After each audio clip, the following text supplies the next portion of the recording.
Well, we did get the Mystery Trader. You get one chance to reset all the secondary attributes of some equipment pieces.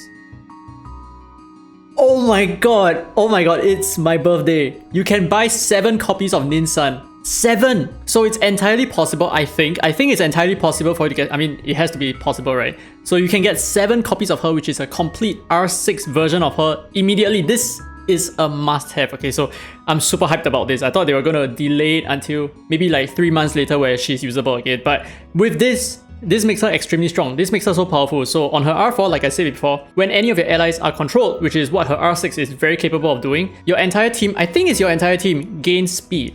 And I'm not sure how much speed that is just yet, but at R6, she is certainly guaranteed a chance to land asleep. So at least it's something that I'm super freaking hyped about. And this requires your Dream Shard shop, Dream Shards, which I currently have 900, and that can be obtained via Between Nightmares, which is the event map, Pioneer Spirit event map as well, Dream of Redemption, which is also the 3rd event map, missions, and trials. And apart from Ninsun, there is not much for you to purchase, so it's quite obvious that we need to use this resource to buy the multiple copies of her, and I think this is gonna be everyone's priority. Now let's move on to the Nightmare Shard Shop, which I have a lot more, and we can see all the resources that we can purchase with this particular currency, which can be obtained via Ritual Miracle, Sonic Rift, Desolate Lands, Story, and other stages as well.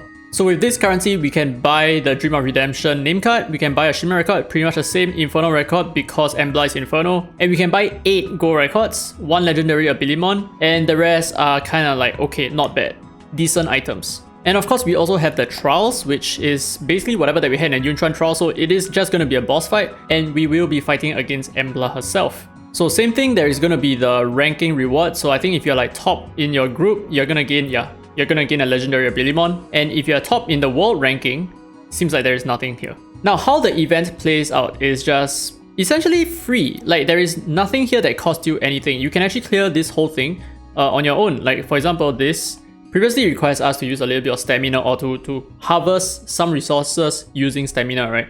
But now that's no longer gonna be the case. So it's gonna be very easy for us to clear this whole thing, I think. Yeah, it's basically just skipping stuff. And that's about it. So now we have the Mystery Trader here, and we only have 1 chance. 1 chance. I thought they said, yeah, wait, what does this even mean? You have 1 chance to reset all the secondary attributes of some equipment pieces, but you only have 1 chance. Okay, so anyway, you just put the equipment over here that you want to reset, and of course, I would highly recommend you to put a Flawless Relic inside. And in fact, I would highly recommend you to put a plus 15 Flawless Relic inside just to make sure that it's not at plus 0 and it didn't all go into 24 speed, for example, right? So apart from that, there is going to be like some battles, which is honestly quite forgettable as well. And I do feel like Embla, you can use the event Embla here as well, but I do feel like Embla together with Jiangman is going to be quite epic, but my Jiangman isn't built at the moment. And of course, we will also have some missions, which is very typical, right? So you just need to collect stuff in the map, clear part of the story, and then you can clear more of these. So actually, I feel like this particular currency cannot be obtained via this event directly. You cannot obtain it elsewhere, I think. Right, but anyway, let's move on to the rest of the update details, right? Which is number 1, going to be the Divine Synthesis pod, which why did they block the rest of the light? It's just this. So anyway, the way this works is kind of weird, but the Divine Synthesis pod level goes up to a maximum of 50. It doesn't go beyond 50. So this is actually not useful at all for like mid-game players or end-game players. So essentially what this means is any of your espers that are below level 50 will be risen to the highest level of the 5th highest level esper on your team, which is if you have 5 at least level 50 espers, then all the rest of your pod espers are going to be level 50. Now let's see what happens when we put an esper that is already above level, like let's say my Liling, right? Is it going to turn red? Yeah, so he actually turns red, and the reason why he's red is because esper level is greater than the Divine Synthesis pod level, so this is what it means. So now the reason why I feel like they want to cap it at level 50 is obviously just to help new players, that's number 1. But number 2, I feel like this is where you might want to put your support espers, because I always say that your DPS espers should get the level 60 ASAP because they need the stats. You're not going to be pumping any stats into their HP or their defense, you're most likely going to pump it into their attack power and their speed, which means that they don't have a lot of room for tankiness, which is why I would highly recommend new players to go for level 60 DPS espers instead of level 60 support espers. I feel like the DPS espers matter a little bit more, except if you're talking about espers like Clara and Ahmed who heals depending on their HP.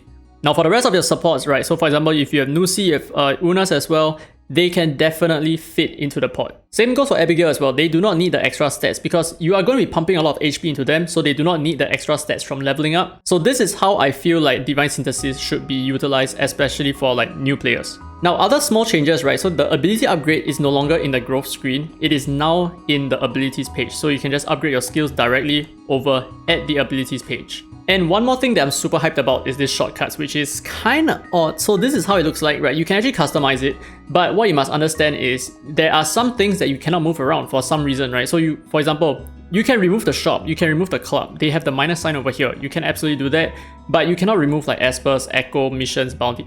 For some reason, and I'm actually very surprised that they didn't put a plaza over here, like you can't remove it, right? But for some reason, this is the case, and I do not even need any of these stuff, right? So it's kind of odd that this is at the top, and I can't actually move it down at all. I can't drag it down. But then again, there is the second part over here.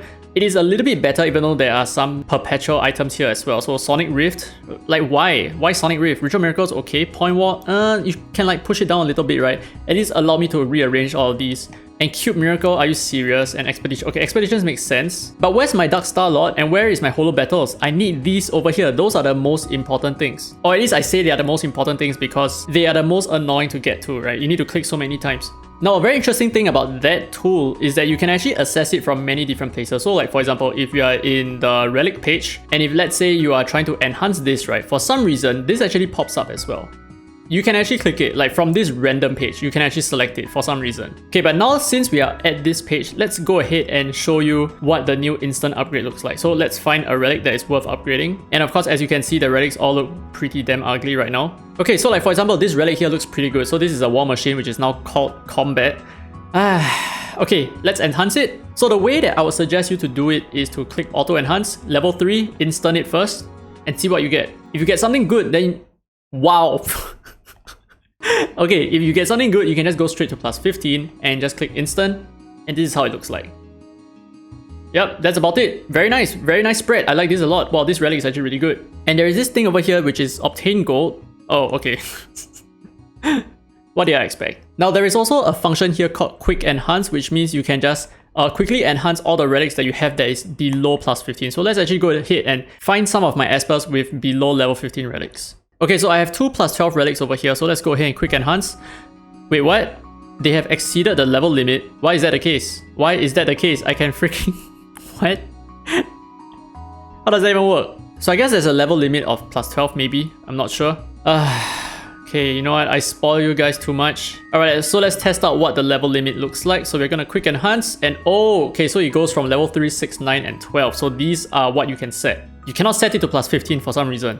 And of course, another thing that they changed is to include the relics that you have equipped onto your Esper. So for example, if you're equipping mismatched sets, it's going to come out as question mark. If not, they're going to show up as the actual set. So for example, we have Combat here, we have Tempest here. It still sounds very weird, but it's a lot easier for you to see the stats of your Esper. So you just need to click it and it's going to show up. You don't really need to press and hold anymore, right? Because this is like a little bit annoying at times. So that's a really good QOL change. I like it a lot. And of course, at the same time, you can see the speeds of all of your Esper. So for example, here, I have 138 speed, and this actually takes into consideration your speed lead as well. So take a look at this, right? I have 138 speed over here, but what you notice is that I am supposed to only have 115 speed. So they actually take into consideration your actual speed here, which is very, very helpful so that if you have Espers with the exact same speed, it's very important for you to see who has the decimal place, right? Or if they do have the exact same speed, then you might want to shift them left and right so that you ensure that the Esper that you want to move first will move first. Alright, so that's about it for the major changes in the current update. So there's just a lot of QOL changes, which is very helpful. So let me know what you guys think about the changes so far, and do you have any other opinions? Do you think that something needs to be improved as well? Or maybe you feel like things are really good right now? Let me know down in the comments below. But anyway, with that said, I hope you guys enjoyed today's content. If you did, don't forget to thumbs up. It really helps the channel, and subscribe for more Dislyte content. Now that said, this has been very free to play, and as always, I will see you in the next video. And don't worry, I am currently leveling up my Esper so that I can run Embla in APEP.